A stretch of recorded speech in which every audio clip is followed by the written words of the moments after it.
Ilang araw bago ang 2025 midterm election sa Pilipinas, may isa pang halalan na tinutukan hindi lang ng sambayanan kundi ng buong mundo.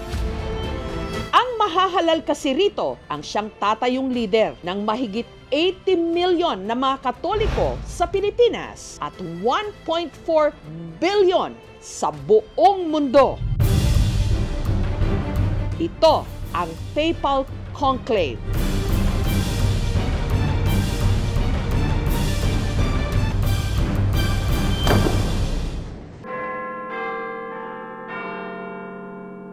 At matapos ang ilang araw na mabusising pagpili ng mga kardinal sa Vatican City sa hahalili sa yumaong Pope Francis, pasado hating gabi nitong Biyernes oras sa Pilipinas o alas 6 ng gabi sa Vatican City, may puting usok na lumabas mula sa chimney ng Sistine Chapel. Hudyat ito na napili na ang ika-267th na Santo Papa sa kasaysayan.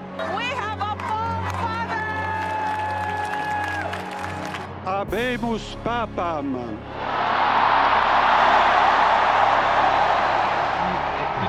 Here we are. Siya ang kauna-unahang Santo Papa mula sa Estados Unidos, si Cardinal Robert Francis Prevost, na pinili ang pangalang Pope Leo XIV. La pace sia con tutti voi!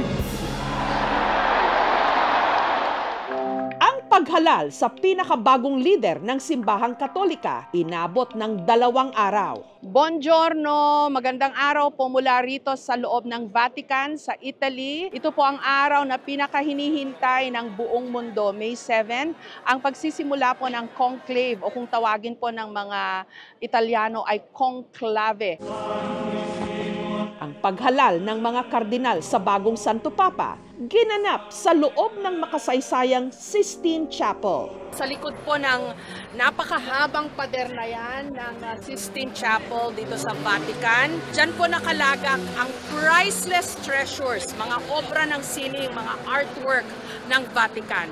Diyan din po magpupulong ang 133 cardinals mula sa iba't ibang dako ng daigdig para sa conclave. Bago nagkulong sa kapilya ang cardinal electors, nagdaos muna ng Mass for the election of the Roman Pontiff sa loob ng St. Peter's Basilica. In nomine Patris et Filii et Spiritus Sancti. Habang sa labas, matyagang nakaabang ang libo-libong mga Katoliko mula sa iba't ibang panig ng mundo. Isa na rin karangalan na nabilang tayo na maging candidate ng Vatican. Mga seaman na nag-dock dito sa Rome. KMGS na yan. Excited for this whole period of discernment for our cardinals. Time check, 4 o'clock dito po sa Italy. Papasok na po yung mga kardinal doon sa Sistine Chapel para sa pagsisimula ng conclave. Et ego, Aloysius Antonius Cardinalis Tagle, Spondio, Voveo, Acur.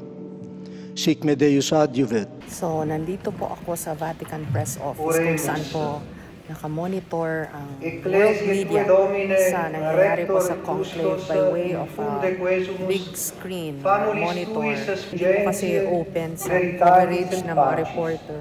Ito na lang po yung binigay sa amin ng monitoring area. Extra omnes.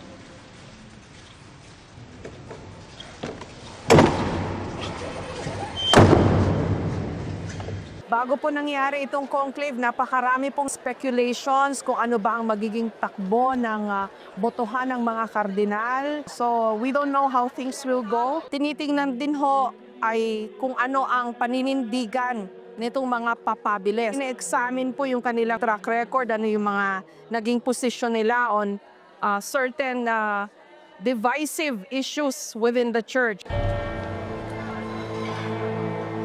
Narito pa rin po tayo sa St. Peter's Square.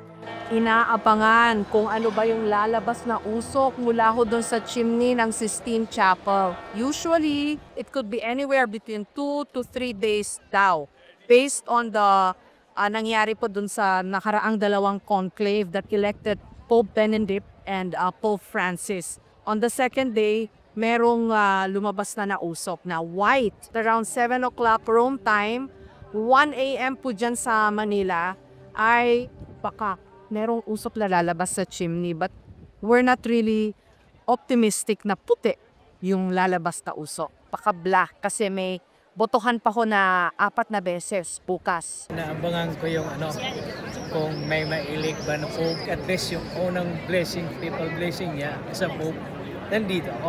Yung ba yung sinadya mo rito? Yun. Ito pinakamatagal. Itong yung araw na to, no? Araw. Oo. Bakit ba kayo nandito para mag-abang? Since po, first time namin to na may experience na may magiging bagong Pope.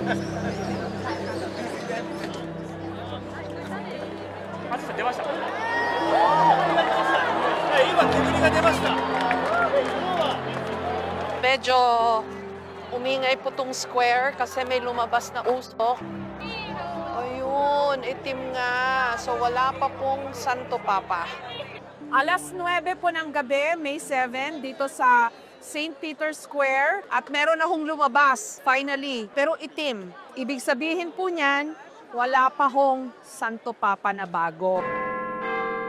Buongiorno, it's day 2 of the conclave, May 8. Ngayong araw kayang ito, magkakaroon na kaya ng majority votes. Yung 133 na cardinal or yung magic 89 para sa susunod na leader ng Simbahang Katolika. We are sending all our prayers to all the cardinals sa conclave. Good morning, Father Jess. Day 2 of the conclave, what to expect po? Ngayon talagang inaasahan natin na magkaroon tayo ng positive result dahil ngayon makakaroon ng 4 na botohan. Father Jess, ano kaya ibig sabihin na nung kagabi, 4 o'clock sila pumasok sa Sistine Chapel. Tapos inabot na ng 9 o'clock bago naglabas ng usok. Ano yun? Nahirapan kaya yung mga kardinal? Siyempre medyo mahirap po yung pag-discover kung sino talaga yung karapat-dapat. Napaka-importante po yung guidance ng Holy Spirit. Pakiliwanag nyo nga po, Father Jess, yung Holy Spirit na madalas po nababanggit. Kasi sabi ni Pope Ratzinger, nung I think nagpa-interview siya, sabi raw niya, the Holy Spirit can guide the cardinals, pero hindi pwedeng idikta ng Holy Spirit kung sino yung specific na tao na magiging Santo Papa. Kaya nga po may discernment, yung decision and action guided by the Holy Spirit. Yung human collaborations ay napaka-importante din po. Ang hirap po nitong trabaho ng susunod na Santo Papa, di po ba? Napakahirap sa po. totoo lang, may problema sa Vatican, ang daming problema ng mundo, tapos ang simbahan mismo may mga hidwaan. Tama po ba? Mahirap, napakahirap po yan. Kaya nga po ang hinihingi ngayon na kung saan makakuha ng isang tao na yun ang maging instrument para for the unity. Ano bang kailangan ng simbahan ngayon, Father Jess? Ngayon para sa akin, ang simbahan ay talagang para sa tao at tao ang simbahan. Dahil yun ang gusto ng Diyos at kailangan yung kung ano yung tinuro ng Panginoon, yun ang isabuhay natin. Magtatanghali nitong Huwebes, muling umusok ang chimney ng Sistine Chapel. Naglabas na naman ang usok kanina lang po mula dun sa chimney ng Sistine Chapel and it's still black. Pero bandang alas 6 ng hapon sa Vatican, matapos ang pangatlong botohan sa ikalawang araw ng conclave,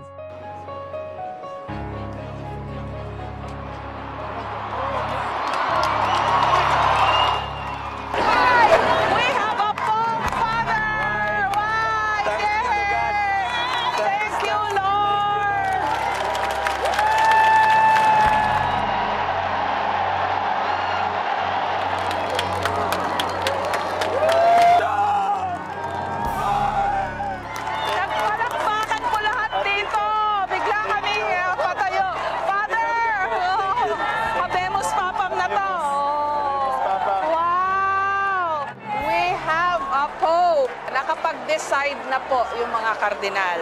At saka inaccept na rin ng inelect na Pope. Ano pong feelings and thoughts niya, Father, as a priest? As a priest po, nagpapasalamat ako ng gusto sa Panginoon dahil ibinigay niya sa atin uli ang kanyang pagtitiwala na isa sa mga cardinals ay maging vicar niya dito sa lupa na maggagabay sa atin para magpagpatuloy at may sa buhay natin ang pananampalataya. Nakakatuwa ho yung reaction ng mga tao, may mga umiiyak. Tears of joy? I hope so, yes. Surely it will be a new age, I hope, of peace. Wowie, ano reaction mo? Meron ng Santo Papa? Sobrang happy po, ma'am. Oh, thank you. Papa. Hanggang ngayon, meron pa rin po. And then, followed by the crowd dito po sa St. Peter's Square, erupted into cheers.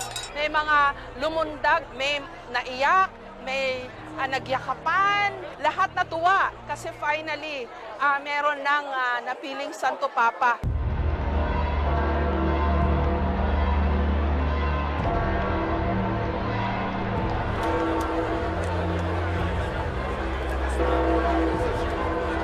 Pero di ho ba from the Sistine Chapel, kung saan naganap po yung conclave at botohan, may seremonyas pa rin ho yan sa loob, di ho ba?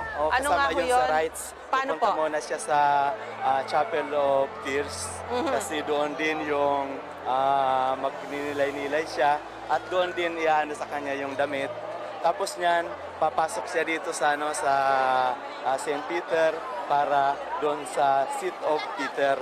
Ano ho nangyayari doon sa chapel ho ba o Room of Tears na tinatawag, Father? Doon siya kadalasan yung mga naging popes noon, hindi lang sa naghihingi ng tulong o nanalangin, pero doon din sila, napapaiyak talaga sila. Kasi pag inapoint sila, dahil mabigat po na responsibilidad maging leader ng simbahan, niiyak din ho sila. Kasi siyempre isipin mo sino naman ako na maglingkod dito. Pero sila ang pinagtiwalaan ng Panginoon. So it's all very traditional, ancient traditions po yung sinusunod. Yung ritual mismo na after election na tinanggap niya na at may sinabi na siyang pangalan na gusto niya. Kung sinong santo yung gagamitin niya yung pangalan. So ang tanong pa rin, sino kaya ang bagong Santo Papa?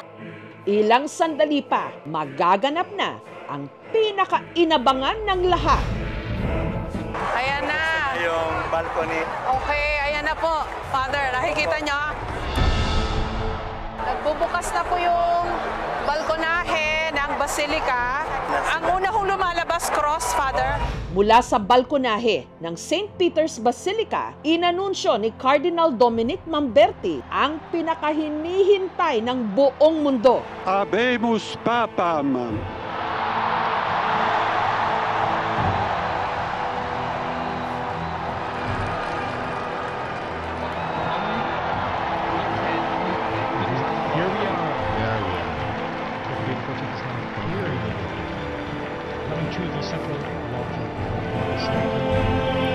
Mula sa Estados Unidos, ang pinakabagong Santo Papa, walang iba kundi si Cardinal Robert Francis Prevost.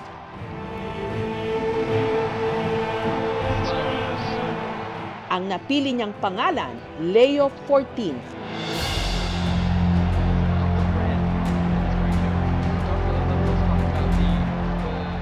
La pace sia con tutti voi.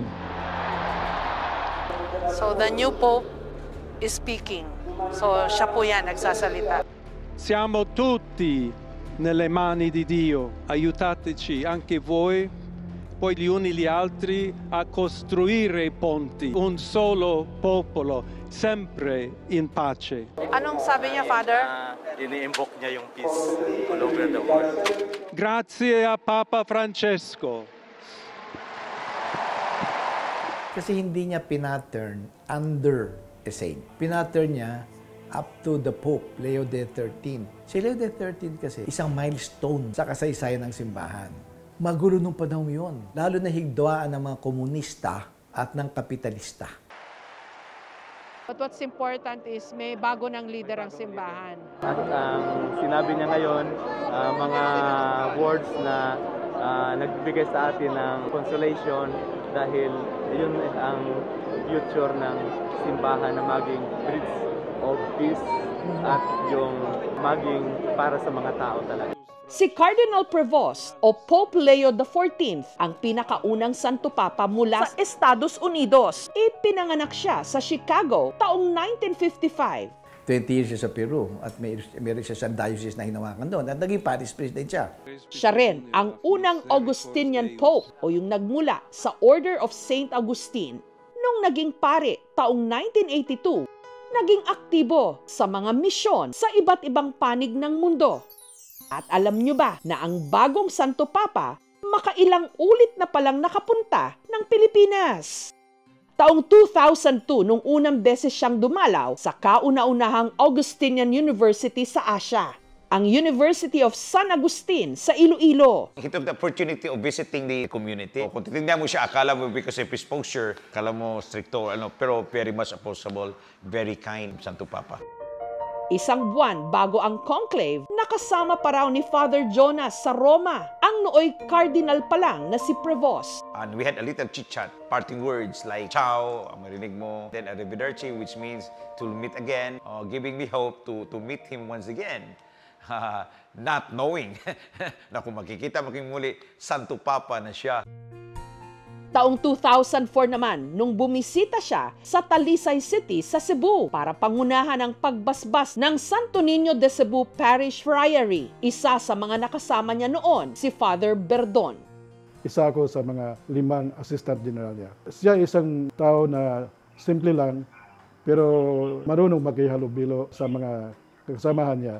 Habang noong taong 2010, nagkaroon ng pagtipon-tipon dito sa Pilipinas ang mga paring Augustinian mula sa iba't ibang panig ng mundo. Isa sa mga pinuntahan ni Father Prevost ang San Agustin Church sa Intramuros sa Maynila, kung saan din siya nagdaos ng misa. Ako ito, tapos yun si Pope Leo XIV. Father Prevost daw is very patient. I'm proud to be an Agustinian. Si Pope ay Agustinian din. Si Carlo, isa raw sa mga maswerteng nakapagpa-picture kay nooy Father Prevost, na ngayon Pope Leo XIV. Yung picture was taken when I attended the solemn profession of an Augustinian nun in a monastery in San Jose del Monte, Bulacan. Siya nagbibigay ng homily. Nung lumabas na siya, sabi ko, Father Prevost, may I have a picture with you? Doon na kami nagpicture yung selfie namin, group picture with the other Augustinian friars and seminarians and other guests. Yun na yung first and last encounter ko ata with then Father Prevost, now Pope Leo XIV. Very accommodating siya. Tapos meron talaga siyang radiance. Alam mong mabait siyang tao. Kaya labis daw ang galak niya nung napanood itong lumabas sa balkonahe ng St. Peter's Basilica bilang bagong Santo Papa. Napatayo talaga ako sa kinauupuan ko. Sabi ko, wait, teka, may picture ako niya. Masasabi ko talaga na the Lord works in mysterious ways. Yung galawan ng Panginoon ay hindi natin galawan. Kasi syempre, di ko talaga inaakala si Cardinal Prevost ay magiging Santo Papa. Father Jess, palagay niyo po anong magiging direksyon ng simbahan with the new Pope? Ang misyon ng simbahan na maging bridge, makamit ng buong mundo ang kapayapaan na kailangan ngayon. Habemus Papam.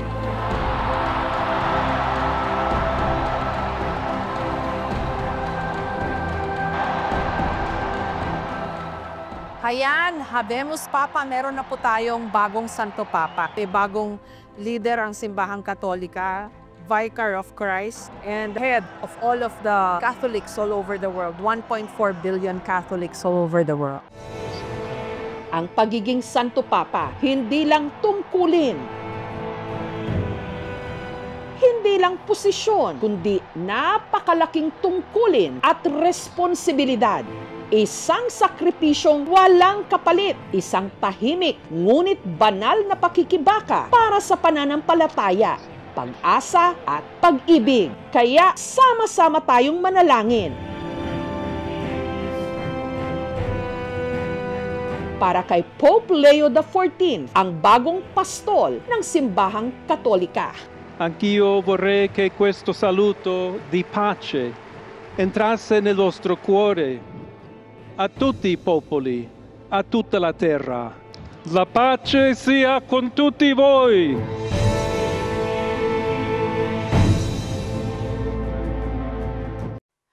Thank Thank you for watching, mga kapuso. Kung nagustuhan niyo po ang videong ito, subscribe na sa GMA Public Affairs YouTube channel. And don't forget to hit the bell button for our latest updates.